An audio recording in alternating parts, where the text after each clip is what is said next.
네, 여러분. 1편에 이어서 2편 갑니다. 제가 옛날에는 여러분 그 집이 이렇게 디귿자로 돼서 안집 있고 새를 몇 개를 줘서 그 새를 받아먹고 살고 뭐 이랬어요. 그 괴산에 감나무가 많이 열리고 제가 이렇게 새를 받고 이렇게 사는 그 새 들어 있었는데 그 옆집에 쌍거부댁이라고 있었어요. 제가 그때 5살인가 6살 때였죠. 거기 이제 그 과부 아줌마 둘이 살았어. 왜냐하면 이제 그 과부 할머니가 아들 하나 있는 외동아들을 장가를 보냈는데 그 아들한테 시집을 왔어요. 며느리가. 온 지 한 1년인가 2년 만에 아들이 죽어버린 거야. 그럼 옛날에는 재가를 잘 안 합니다.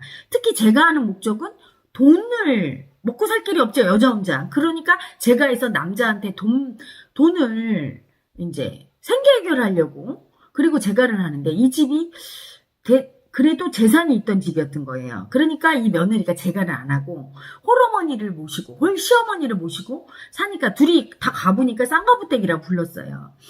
근데 이제 그 과부 할머니가 어느 날 이제 죽습니다. 죽을 때 성경책을 남기고 죽어요. 그리고 며느리한테 하나님을 믿어라. 하나님의 신을 믿어라. 이러고 죽었어요.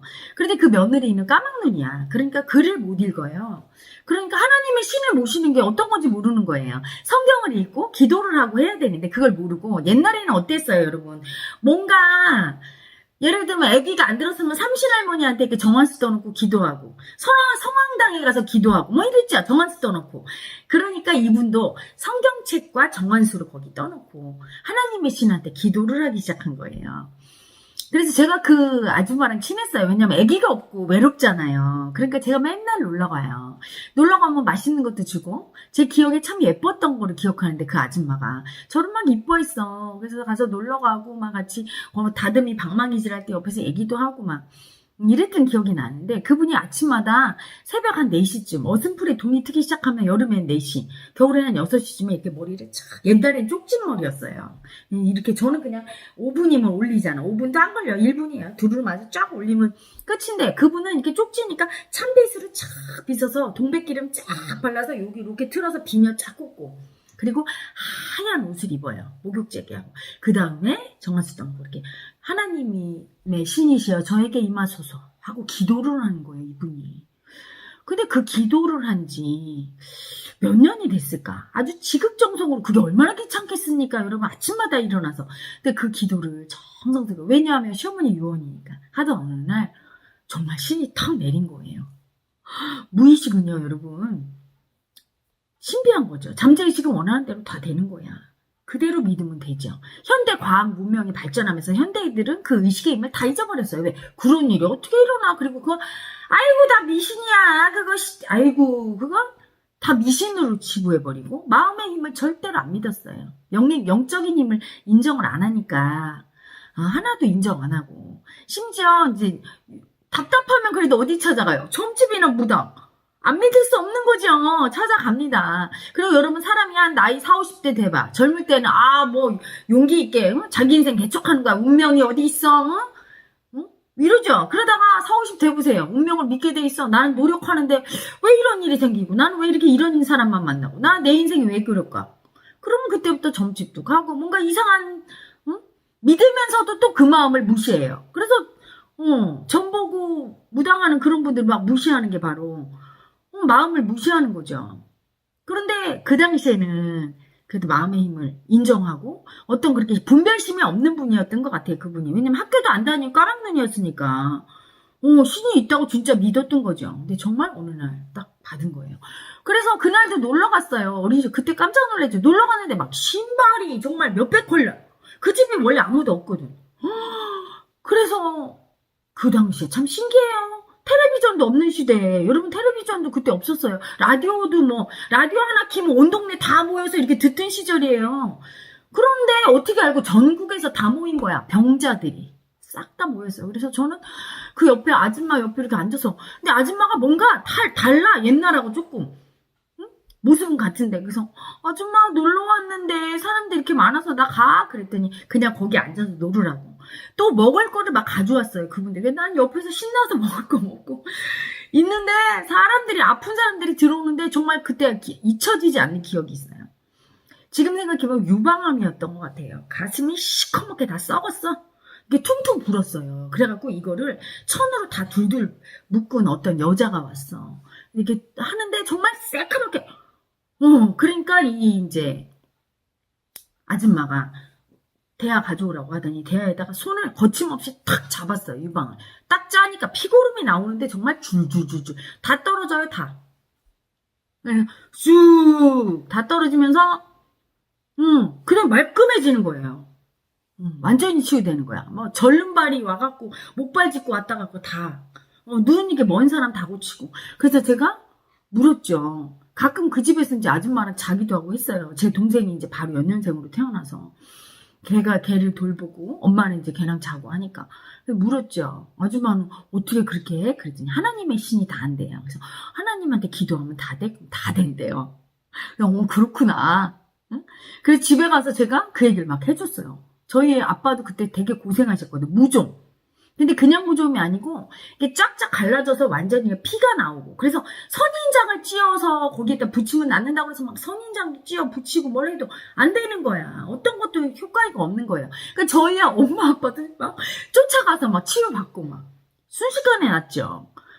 그러면서 저는 어린 시절부터 제가 처음 만난 영적인 분이에요. 마음의 힘을 그냥 믿었어요. 아, 원래 태어날 때도 그냥 아는 힘이 있었던 데다가 그런 걸 보니까 당연히, 그때부터 제 내면에서는 마음의 소리가 들렸죠. 이렇게 해야 될지, 어떻게 해야 될지 다 알고 인도하는, 그게 기독교식으로 얘기하면 성령, 또는 직관, 마음의 소리, 이럴 수 있죠. 그렇죠? 내면에 저를 이끄는 본래의 소리죠. 본래의 소리가 있었어요. 그 소리를 따라하게 됐어요. 그 아줌마가 얘기할 때 제가 이해했거든요. 하나님이 다 알려주셔. 이렇게 짤 생각 어떻게 하나님이 알려주셔. 나도 그거 듣는데 아줌마 이렇게 통하는 거지. 그렇죠? 그때부터 그 마음을 따라 살아왔죠. 한 번도 마음의 소리를 거슬린 적이 없었던 것 같아요. 그리고 그 마음의 소리가 다 알려줘요. 제가 초등학교 때 이제 청주로 이사를 와서 초등학교를 다니는데 저희 엄마가 늘 아팠어요. 그래서 사실은 제가 아주 어렸을 때부터 죽는다고. 늘 알 수 없는 병에 맨날 걸려갖고 늘 아프고. 근데 어느 날 제가 초등학교 1학년과 2학년일 때 저희 엄마가 묘자리를 보고 왔다는 거야. 할머니랑 뭐 고모들 온 식구들이 다 이제 근심 걱정이 쌓여서 우리를 불러놓고 니네 이제 단단히 결심해라. 엄마가 죽을 수 있다. 니네 엄마가 이제 죽는단다. 병원 가서 못 고친단다. 그래서 묘자리 보고 왔다 이래요. 그러니까 이제 그 묘자리를 보고 왔다고 하니까 다들 막 걱정하는데 저는 마음에서 알았어요. 그 마음의 소리가 들리더라고요. 안 죽어. 네가 기도하면. 그래서 제가 할머니한테 그랬잖아. 할머니, 엄마 안 죽어요. 왜 죽어? 절대 안 죽어. 걱정하지 마. 내가 살릴 거니까. 하나님이 안 죽인대. 그랬더니 저희 할머니가 또 이러더라고요. 그래, 아이들 말은 잘 들어. 하나님이. 네가 기도해봐. 이랬죠. 그때부터 제 내면에 하나님을 만나고 살았던 것 같아요. 열심히 기도했죠. 뭐 열심히 할 필요도 없었어요. 저는 알고 있었으니까요. 하나님이 이미 엄마를 사랑해서 구원한다는 거. 그래서 정말 저희 엄마가 기적처럼 나왔어요. 그때 한 기도가 하나님, 저희 엄마 제발 살려주세요. 저희 엄마 목숨을 걷어가시려면 제 목숨을 대신 걷어가세요. 이렇게 기도했던 기억이 나요. 엄청난 사랑이죠. 그렇죠? 목숨 바친 사랑을 그때 경험했던 것 같아요. 그때 이미 내면에서 알고 있었어요. 기적은 오직 큰 사랑에서 나온다는 거.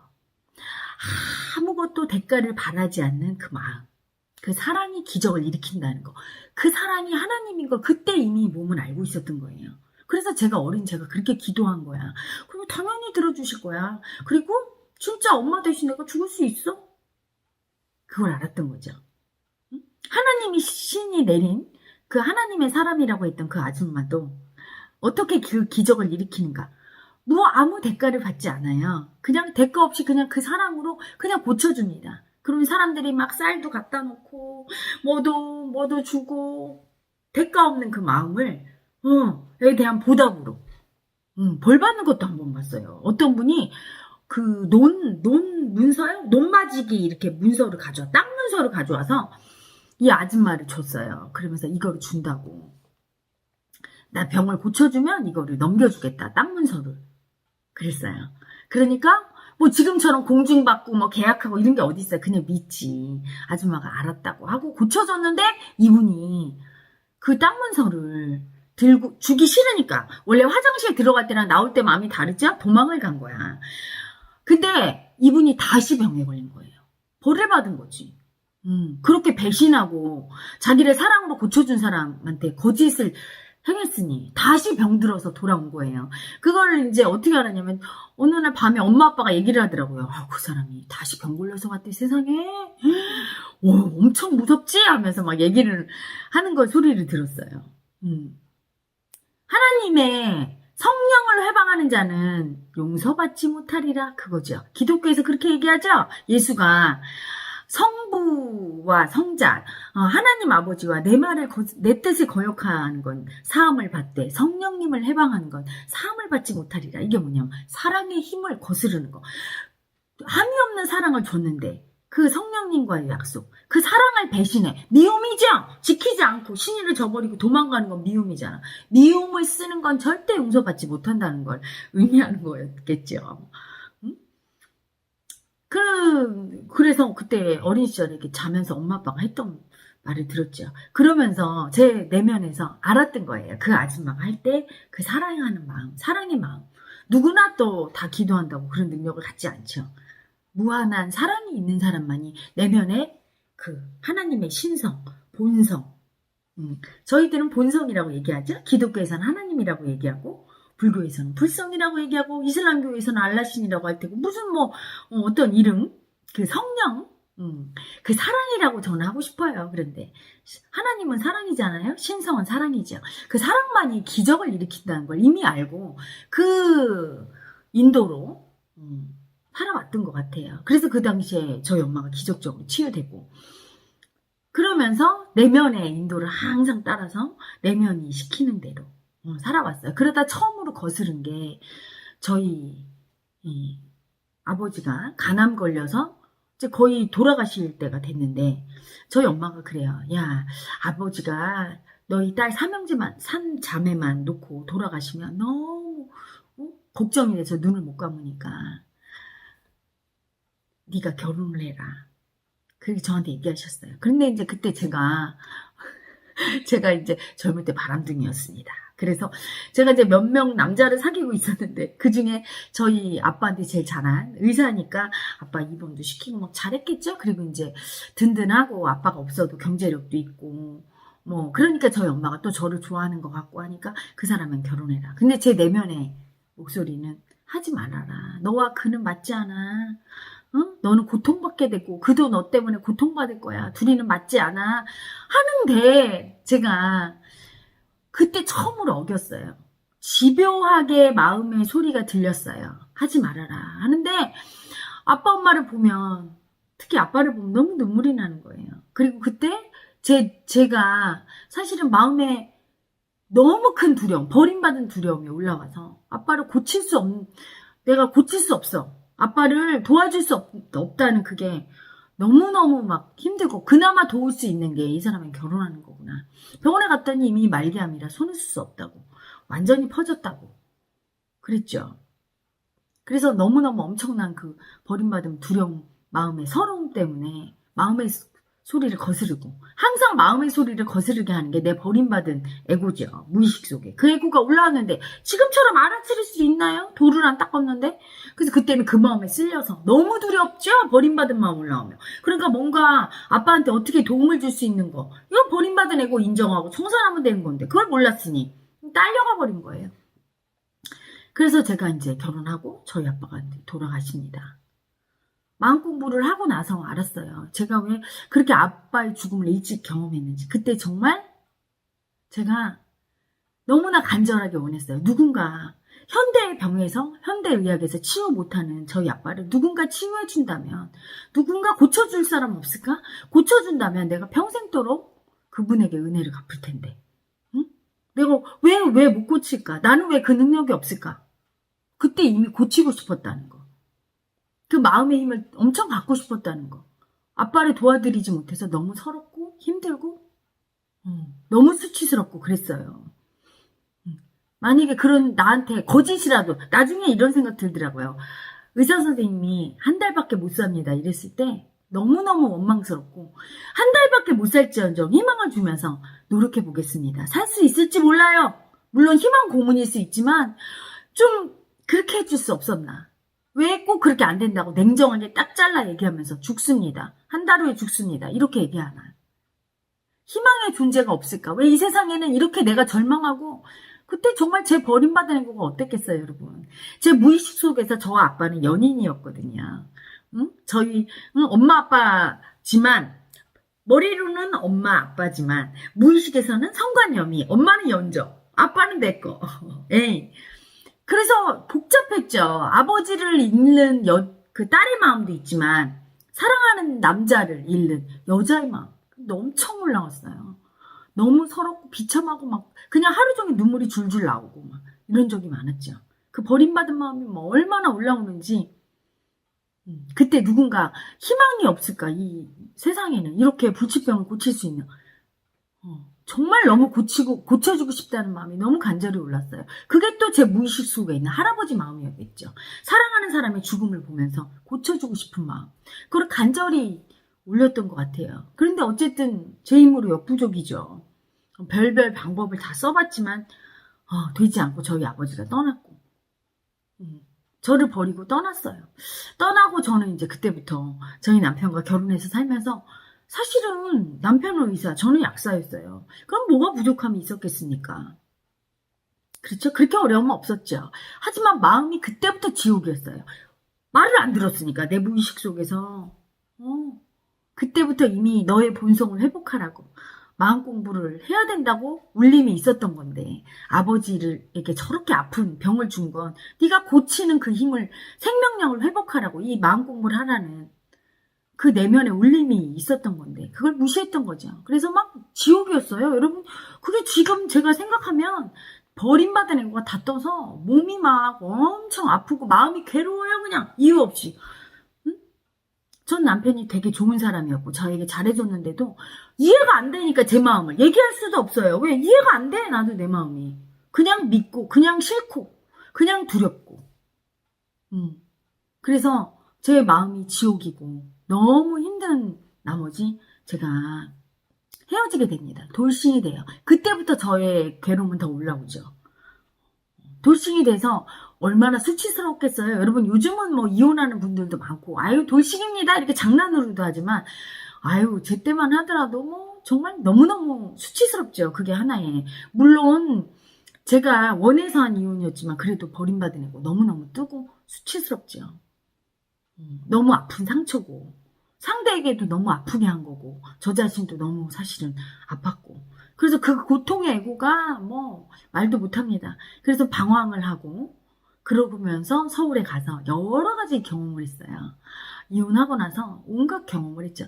그 당시에 이제 김대중 정부 시절이라 코스닥이 막 몇백 배 뛸 정도로 막 그 경제가 출렁출렁하던 시대에 가면 서울에 올라가서 수많은 그 사업하는 분들을 만나면서 그때 어떤 분을 만나냐면 아주 그 엔지니어인데 사업도 하면서 마스터 엔지니어라고 해서 외국에 초대까지 받아가면서 뭐 기술을 개발하고 이런 좀 특이한 분을 만납니다. 그러면서 제가 경제에 눈을 뜨고 주식에 눈을 뜨고 사업에 눈을 떠요.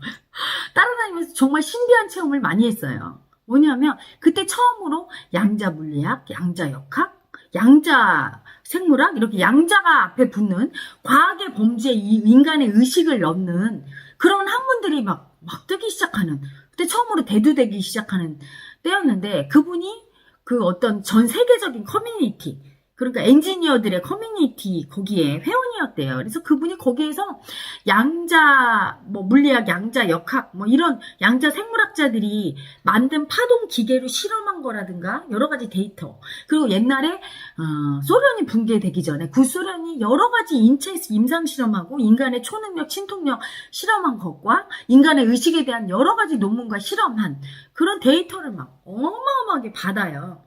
컴퓨터로 받아갖고 그걸 이렇게 복사해서 이렇게 쌓아놓습니다. 그러면 저는 호기심이 많으니까 그걸 읽으면서 정말 너무 신기했어요. 의식에 눈을 떴죠. 인간의 의식이 이렇구나. 막 이렇게 그 당시에 막 너무 신비하고, 그러면서 제가 마음의 힘에 대해서 더 확신했던 것 같아요. 그리고 그 당시에 이제 머피 박사의 책도 읽고하면서 잠재의식, 무의식의 힘을 느끼면서 이 힘을 어떻게 쓸까? 이렇게 쓰는 사람도 있고, 잠재의식의 힘을 이렇게 잘 쓰는 사람도 있고, 못 쓰는 사람이 있고. 그때 또 하나 결론 내린 게 있어요.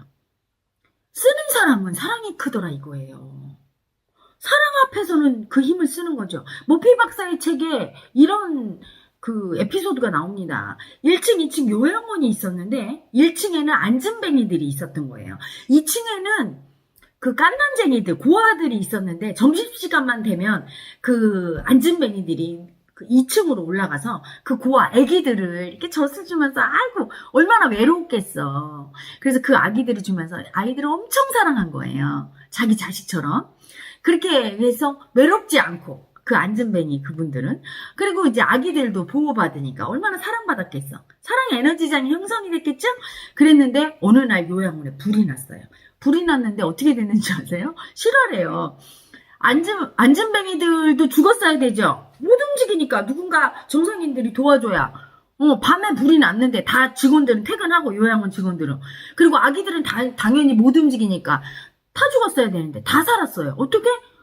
안전뱅이들이 다 일어나서 불이 나자마자 위에 아기들 어떻게 하는 순간 그냥 벌떡 다 일어나서 올라가서 아기들을 구하고 나왔는데 그 순간 자기들이 안전뱅이인 것도 잊어버렸대요. 오직 아이들을 살려야 되는 마음 때문에 그냥 벌떡 일어나서 아이들을 구하고 나왔는데 서로 너 어떻게 일어났어?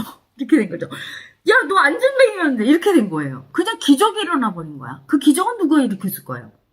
우리 내면의 본성, 신성 하나님이 사랑으로, 이타심으로, 그 아기들을 사랑하는 마음. 내가 살고자 막 애를 썼다면 못 일어났겠죠. 거기 다 죽었을 거야. 근데 아기들 어떻게 아기들 죽어? 이 마음에 그냥 엄청난 사랑이 꽝 온 거죠. 성령이에요. 성령은 사랑이에요. 기독교 여러분. 그러니까 올라가서 그냥 구한 거예요. 모든 게 사랑의 힘이에요. 6.25 때 실화인데 신문에 있습니다. 찾아보십시오. 탱크가 신장로로 미군 탱크가 가는데 그 아장아장 걷던 아기가 깔려 죽을 지경이 됐어요. 그걸 본 엄마가 어떻게 했죠? 탱크를 들었어요. 그냥 대신 죽을 수도 없어. 이미 이제 아기를 막 깔으려고 하니까 이거 들어야 되는 거죠. 괴력이 나온 거예요. 사랑의 힘이 그냥 나와버려. 하나님의 신성은 뭐 힘도 어마어마하겠죠. 그래서 그 당시에 막 그게 신문에 났잖아. 탱크를 들었다니까 자기 아기 살린다고. 어마어마한 사랑은 기적이 일어나는 거예요. 내면의 그 본성의 힘은. 근데 그 사랑의 힘이 나타날 때 기적이 일어나는 거예요. 그 사랑의 힘은 어떻게 나타날까? 그거는 그게 의문이에요. 어떻게 하면 내 내면의 사랑의 힘이 나타나는 걸까? 그때 그걸 막 읽으면서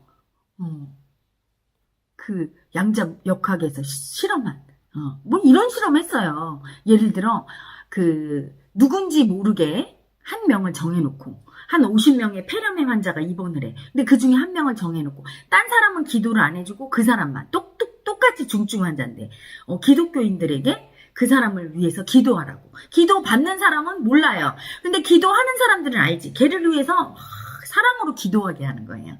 그러면 치료가 어느 사람이 빠를까? 똑같을까 빠를까? 의식의 힘이 병에 미치는 영향. 이런 연구를 한 거예요. 어마어마한 힘이 나오는 거예요. 그래서 남들보다 훨씬 빨리 치유가 일어나고 그런 막 여러 가지 다양한 실험을 통해서 인간의 의식의 힘을 입증을 하고 그런 논문을 보면서 더 의식의 힘을 믿고 내면의 사랑을 쓸 수 있을 때 인간의 그 영적인 힘이 커진다는 걸 알았어요. 그런데 그때까지만 해도 이 깨달음이 내면의 버림받은 에고를 뚫고 그 버림받은 에고를 다 청산하고 마지막 본성, 공의 자리, 완전한 사랑의 자리가 돼서 사랑 자체가 돼서 무시무시한 힘이 나온다는 거, 엄청난 사랑의 힘이 나온다는 거, 그걸 모를 때였어요. 그러니까 깨달아야 그게 되는데 사랑이 나온다는 걸 모를 때였으니까 답답하죠. 저는 이거 어떻게 하면 쓸까. 그런데 이제 그 와중에 그분이 그 사장님, 그 엔지니어, 마스터 엔지니어신 그 사장님이 어느 날 저한테 파동 기계를 하나 가져와요. 근데 그분이 뭐라고 하냐면 이 학사 이게 5억인데 구소련의 학자가 CIA로 망명한 사람이 만든 거야 하면서 가져와요. 아는 사장님 통해서. 아는 무슨 케이블 TV를 이렇게 케이블 TV 사장님이 그거를 샀대요. 5억에. 그 러시아 학자한테. 근데 그 기계가 간단해요. 꼭 카메라처럼 생겼어요. 그래갖고 이렇게 카메라가 아니라 이렇게 컴퓨터처럼 생겼어요. 그래서 거기 이렇게 앉으면 그 앞에 사람을 앉고 그리고 이렇게 장기를 측정합니다. 그러면 장기 그림이 나와요. 간, 위장, 심장 이렇게 나오면 거기가 얼마나 안 좋은지가 딱 나타나요. 노란 점이 많으면 안 좋은 거예요. 그리고 그 부위가 안 좋은 거야. 간, 이 사람의 간 클릭하면 간이 나와요. 그리고 그 노란 점이 많이 나오면 안 좋은 거야. 그걸 계속 클릭하면 그 노란 점이 사라질 때마다 치유가 일어나는 거예요. 그래서 이제 그 사장님은 자가 치유를 해서 당뇨 수치가 엄청 좋아졌대요. 그리고 또 자기 비서, 자기 부인 막 해주는 거죠. 그러니까 그 사장님도 굉장히 영적인데 관심이 있었던 분인 거야. 그러면서 이제 이 마스터 엔지니어인 이분한테 이거랑 똑같은 기계를 만들 수 있느냐. 이걸 만들면 대박 난다. 이걸 뭐 암도 고쳤다고 막 그러더래요. 그래갖고 이걸 받아왔어. 그래서 같이 이제 사무실에서 그걸 실험을 하는 거예요. 정말 그래서 제가 그때 간경화가 있었거든요. 근데 이제 이게 클릭을 해봤더니, 오, 간에 이렇게, 뭐 이렇게 나타나요. 그래서 이렇게 하니까 막 이게 좋아지고. 그래서 몇 분 이제 막 치유도 하고. 근데 정말 효과가 있는 거예요. 당뇨 수치도 떨어지고, 혈당 수치 떨어지고, 막 혈압도 내려가고, 막 저 같은 경우도 막, 간 그 수치도 떨어지고 병원 가서 검사해보고, 이게 정말 효과 있다. 그래서 막 흥분했어. 이게 5억짜리 기계인데 이걸 우리가 만들면, 이게 이렇게 남고 막 난리가 난 거예요. 그래서 어느 날, 이제 이 마스터 엔지니어 사장님이 서울대 무슨 공대 무슨 교수님을 불렀어. 박사님을. 그래서 안에를 까보자. 그 소프트웨어를 한번 블랙박스를 열어보자. 그리고서 이제 그 컴퓨터를 이렇게 지휘하는 블랙박스 있죠? 조그만 그 블랙박스를 갖다가 짜잔 열었어요. 자, 여러분 거기 뭐가 있었을까요? 텅 비어 있었어요. 아무것도 없었어. 뭐가 있어야 되잖아. 작동하는 거기에 뭔가 있을 거라고 생각했죠. 이 기계가 그렇게 치료가 되고 막 이러는데 아무것도 없었다니까. 그때 막 난리가 난 거예요. 막 그 케이블 TV 사장님은 속았다. 이 5억 사기당했다. 근데 사기당했는데 어떻게 이게 효과가 있냐, 막 이게 어떻게 된 거냐, 막 난리가 난 거예요. 근데 저는 그 순간 뭔가 뇌를 탁 치면서 이게 뭔가 희한하다. 알고 한 거라는 생각이 들었어요. 여러분 알고 한 거 맞아요. 인간은 자기를 못 믿어요. 그 못 믿는 애고가 바로 버림받은 애고죠. 그게 불교에서 얘기하는 의단, 자기를 의심하는 마음이에요. 확철하게 믿지 못하는 마음이죠. 그리고 교인들이 얘기하는, 기독교인들이 얘기하는 사탄 마귀가 바로 그거예요. 자기를 못 믿게 하는 마음, 불신하는 마음. 그 마음 때문에 자기 의식의 힘을 쓸 수가 없는 거야. 쓰려고 하면 네가 안 돼 있는데 네가 고칠 수 있어 이러는 거예요. 그러니까 어떻게 해요? 대신 이 기계를 믿는 거야. 그래서 기계를 뭐 엄청난 돈을, 여러분 블랙박스 열었는데 아무것도 없는데 뭐 돈이 뭐 얼마 들었겠어? 몇 푼 들었겠어요? 그렇잖아. 그냥 컴퓨터 하나 갖다 놓은 거야. 그리고 인체 이렇게 해부도 놓고 그냥 한 거야. 거기서 올라오는 그 노란 점이나 이건 다 인간 의식으로 한 거예요. 이걸 치유자의 힘으로. 근데 비싸게 받은 거죠. 막 10억, 5억. 왜? 이걸 믿게 하려고. 이 컴퓨터가 대단한 거야. 그러면 자기는 못 믿어도 컴퓨터는 믿거든. 그래서 이게 처음 컴퓨터 줬을 때 이런 말을 하더라고. 이 파동기계는 사람에 따라 다르다. 이걸 치유자가 의식이 맑은 사람일수록, 그 맑다는 얘기는 믿음의 힘이 강할수록, 즉 무의식이 많이 정화될수록, 버림받은 애고가 없어서, 무의식이 정화돼서 버림받은 애고가 없어서 나의 본성, 믿음의 힘을 방해하는 그 방해 전파가 없을수록 이게 잘 되는 거죠. 맑은 사람이 잘한다. 의식 치유가 정화가 잘 된 사람이 잘 고친다. 뭐 이런 얘기를 했었거든요. 인간의 의식의 힘을 자기를 못 믿으니까 대신해서 컴퓨터, 기계를 통해서 그걸 믿게 한 거였던 거예요. 그때 제가 정말 큰 깨달음을 얻은 거예요. 그래서 인간의 내면의 그 의식의 힘을 이 못 믿게 하는 이놈은 누군가? 이 왜 못 믿을까? 누구는 믿는데 누구는 왜 못 믿을까? 하면서 저의 경우를 생각해 봤어요. 저는 의심하는 애고가 적은 거예요. 아주 애기 때 거의 없고 아주 적었기 때문에 그렇게 다 알다가 조금 자라면서 학교에 들어가서 옳다 그르다 이거는 과학적으로 될 수 없는 일이야. 불가능을 배우죠. 인간은 하늘을 날 수도 없고 인간은 이래. 여기까지야. 이건 될 거야. 이거 암은 못 고쳐. 뭐 이런 걸 자꾸 주입받아요. 그게 다 인간의 의식을 방해하는 거죠.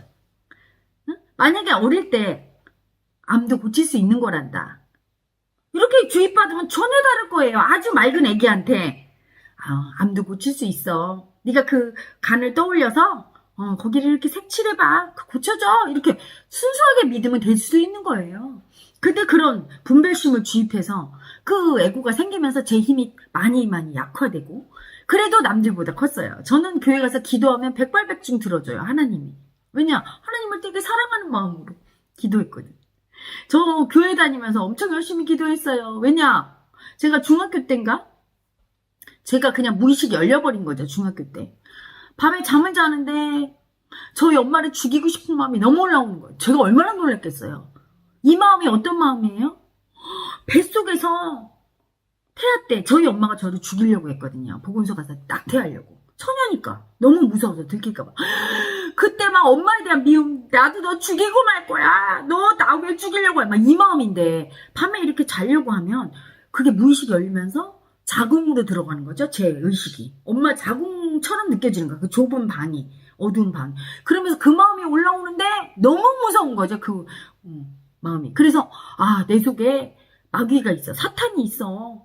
귀신이 있어. 악마가 있어. 나는 교회 다녀야 돼. 그때부터 는 교회를 열심히 다니고 하나님한테 회개하고 참회하고 그러면서 좀 좋아졌던 것 같아요. 제가 이렇게 마음이 열려 있었던 아이였기 때문에 제가 하나님을 사랑하면서 이렇게 기도하면 잘 들어줬어요. 저희 아빠 그래서 나 발령 어디로 나게 좀 기도해봐. 큰딸 이러면 제가 이제 기도하고. 근데 어떤 분은 아무리 기도해도 안 들어줘. 왜? 버림받은 애고가 커. 두려움 집착으로 제발 주세요 하면 안 줘요. 사랑이 나와야 되는데 그 버림받은 애고가 크면 두려움 수치가 장악하고 있죠. 무의식이 두려움 수치로 얼룩져 있는 그 의식은 본소가 아주 먼 의식이라 소원이 이루어지지 않아요. 버림받은 애고의 두려움과 수치가 많이 사라진 상태. 그래서 사랑을 잘 느끼고 주고받을 수 있어야 그 의식이 창조하는데. 그래서 그런 것들이 이해가 되는 거야. 자, 그러면 내가 우리 아빠 간암을 못 고친 건 그 버림받은 애고가 완전히 사라지지 않아서 그때는 버림받은 애고인 줄도 몰랐어요. 내가 나를 못 믿는 의식 때문인데 어떻게 이게 없어질까? 그것만 없으면 인간의 의식은 대단하다는 거지? 그때 이미 이제 알았던 거예요. 그래서 이제 그때부터 제 깨달음의 여정이 시작된 것 같아요. 제가 이혼한 이유도 이 의식의 탐구를 만약에 이혼을 안 했으면 서울도 안 갔을 테고 그죠? 서울 안 갔으면 제가 그런 양자 학에 대해서 이렇게 과학의 의식의 범주까지 나와서 과학적으로 한 그런 여러 가지 데이터나 별 희한한 그걸 보지 못했을 테고 또 그런 측정 기계 구소련에서 만든 그 양자 파동 기계를 볼 수도 없었을 테고 그 외에도 또 신비한 체험을 여러 가지를 많이 합니다. 그 당시에 무슨 헝가리에 있는 어떤 의사인데 하버드 의대 나왔는데 박사학위를 9개를 받았대요. 이분이 아주 머리가 천재인 거죠. 그래서 천재라서 그 양자물리학의 파동기계를 만듭니다. 그 파동으로 모든 걸 측정해서 바이러스나 뭐 모든 주파수를 측정해서 몸에 있는 그 바이러스나 그런 것도 다 없애고 막 이런 기계를 만들고 그랬던 하버드 의대 졸업하고 박사 9개인 그분의 그 파동 주파수 기계를 또 제가 접하게 돼요. 그러면서 인간의 의식이 대단하다는 걸 알게 됩니다. 그러면서 이제 제가 헝가리에 가서 그 의사를 봤어요. 이게 중성이더만요. 낮에는 멀쩡한 남자야. 이렇게 다 부인도 있어요. 밤만 되면 여장을 하고 자기 클럽에 가서 이렇게 노래를 하고. 정말 그때 인간 의식의 여러 단면을 보고 근데 정말 너무 희한한 게 그분과 이렇게 얘기를 하면 내면이 열리는 느낌이고 그랬던 경험이 있죠. 자, 또 이게 가성비 떨어지는 동영상이네요. 2편 여기까지 하고 자, 제 또 내면의 그런 영적인 여행 마음의 세상을 만나기 위해서 제가 살아온 길을 조금 더 다음 편에 또 제3편에서 얘기하겠습니다. 여러분 다음 편에서 만나요.